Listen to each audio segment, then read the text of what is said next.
Welcome back to this special hour of CNN coverage, Shutdown, Showdown. I'm Jake Tapper, live on Capitol Hill. Breaking this hour, they finally did it. They made a deal, but not before 16 days of legislative wrangling, while hundreds of thousands of federal employees were forced to stay home. Now that Congress has passed a bill to reopen the government and raise the debt ceiling, the postmortems can begin. And we just need to check. This was all about the president's health care law, right? Right? Well, maybe not. Here's what Congressman Mick Mulvaney told me earlier on The Lead. What was this all for? It was for equal protection under the law. I mean, one of the things that got lost in this, Jake, from the very beginning was that the narrative was that we were trying to get rid of Obamacare, completely defund it. So if this wasn't all about defunding Obamacare, in the immortal words of the Beastie Boys, what's it all about? Joining us now is Republican Representative from New Jersey, Scott Garrett. Congressman, thanks for being here. Also back with us, of course, Dana Bash and Gloria Borger. So, Congressman, you voted no on this bill. You said you couldn't vote yes because it doesn't take any serious measures to address the debt and the deficit. Is that right? That's right. As we sit here right now, right behind us, I don't know if it's on camera or not, are a bunch of young people, and ultimately the... Oh, they're on camera. Oh, okay.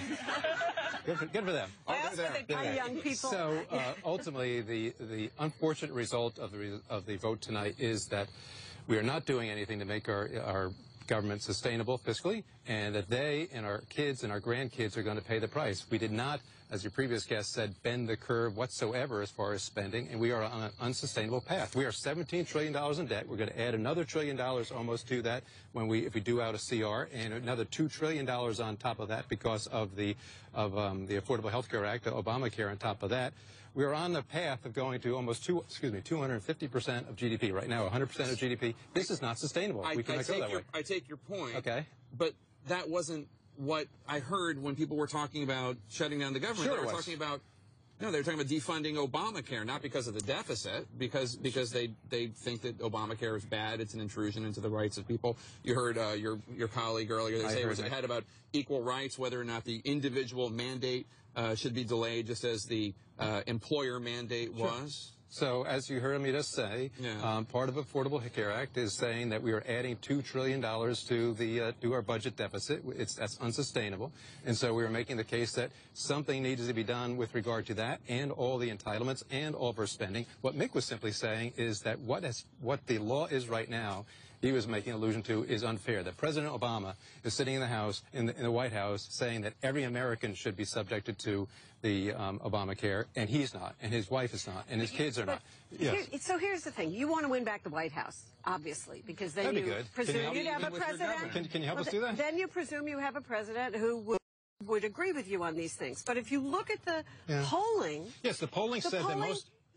Republicans have tanked. What did the polling say? The polling said that they did not want to shut down, and neither do we. And the polling says the majority of Americans right now do not want Obamacare. So that's what the polling says, and we were on the right side. The popularity of Republicans went down. The popularity of the Affordable Care Act went up. The popularity of government went up. So it seems to me that you stepped on your own message in a big way. Part of the difficulty, of course, is getting the message out and all other things. I think you asked a great question to Senator Harry Reid when we were doing the aspect of getting the message out that we wanted to keep the government open. We sent out over several dozen bills. You were the only one to ask the question, why are they not passing that bill or any other bills? In 16 days of government shutdown, the Senate did not move one piece of legislation to keep the government built. But that question was never asked of the Senate President or the White House. I know that you are very good at math and numbers, and you understand. A little bit, but I have a calculator. Okay, but you understand basic math, and the math is that over there, you guys run that place. It's the House. Okay. But you don't run the Senate, and you don't run the White House. Okay. So you knew from the get-go that this was going to be a very tough battle. And it could lead to a government shutdown. But my question is very simple. Yeah. Was it worth it? Well, the end result was not where we wanted to get to, but as good as I am in math, I'm even as good in knowing what the American people want, according to the poll, and also what our Constitution says. And we were elected by our constituents that say that the House of Representatives, where spending bills originate, contrary to what the President was saying during these 16 days. This is where it begins, and we have a voice, too. Now, that voice was not always articulated very well, and that voice always didn't get out through the media. When the media didn't ask the questions, there was no follow-up question, by the way, to your question. No question ever to the Senate as to, if you really care veterans, why didn't you move their bill? If you really care about the parks, why didn't you move the bills? If you really care about all these other spendings, why didn't you move any of the bills? And I bet you didn't ask that question. You didn't ask that question. No one asked that question. Let me ask you another question. Well, it would be really neat. Wait. It'd be really neat. Instead of the press always asking us, why are the Republicans shutting it down, which I've heard 1,000 times, I never heard that question. Can you explain to me why that question wasn't asked? No, wait. Let me ask that question. Do you know why the press never asked the Senate President why the other bills weren't moved?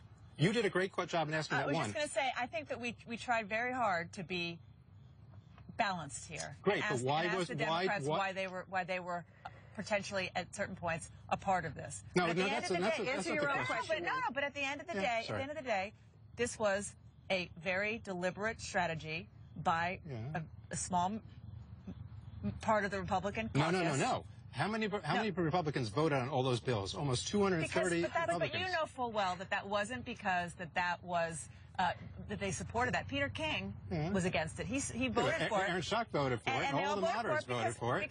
Because they wanted to support your speaker. There you go. So March, John Boehner in March. I'm not saying it's right. I'm not defending it. In March, House Speaker John Boehner said that the Republicans were not going to attach defunding Obamacare to the government spending bill because if they did, it would lead to a government shutdown. Then between March and a few weeks ago, the strategy changed. Everybody knew that strategy of trying to defund the president's health care initiative the president's health care law would lead to a government shutdown. Yet you pursued the strategy anyway. And you can blame the media all you want, but the facts are what the facts are. John Boehner said that, not me. So you make a good point that being consistent in strategy is good. Now, the president was consistent in his strategy. He said from day one, I will not negotiate with the House. I will never sit down to them. I will not engage in negotiation. Over the debt ceiling. Over the debt ceiling or the CR. Or the shutdown. And so maybe isn't that the problem? He would not engage in any discussion with us. And so at the end of the day, the House capitulated because he would never engage in negotiation. But isn't it like knocking Humpty Dumpty off the wall and then saying they won't help us put him back together again? How's that? If you knocked him off the wall because you had this strategy on the government spending bills, and you had this strategy, people were up in arms about what was happening in government, that veterans weren't getting funded, et cetera, et cetera. So you kept so you knocked Humpty Dumpty off the wall. He broke into a million pieces. And you said, okay, let's refund this, let's refund that, let's put them back together. Why should they help you if they feel that you caused it? Right. So in other words, if they realize that the veterans are hurting, and if they realize that the public is hurting with the parks, and if they realize, to your question, that kids aren't being treated for cancer, they would say, open the government. They would say, we have an opportunity to fix the problems if we work with you. But what do they say? No, we're not going to work with you. Pass a clean bill. No, they simply said it's their way or the highway, that they would not willing. I was astounded, I must admit, when I think it was Eric Cantor came up with this idea of these mini bills. I was really shocked that we would put up a veterans bill to fund the veterans, and the Democrats wouldn't support them. I said, how can any member of Congress, of our Republican or Democrat, go back to their district and say, I voted against funding, helping the Democrats, helping the veterans? But they did. For purely partisan ideological reasons, they would not vote for a bill to do that. And once again, I'll go back to it. I know you don't want to hear it. And the press never once asked them why not. I think you could go back. You could see I asked Chris Van Hollen why they didn't support it on our show about a week ago. But I appreciate that, and I appreciate your being here, Congressman Garrett, from the Garden State of New Jersey. Have fun back in the Garden State. Dan and Gloria, of course, stick around. Coming up after a 16 political meltdown, how damaged are the parties now, both Democrat and Republican, and which leaders are going to manage to limp away to fight another day? Stay with us.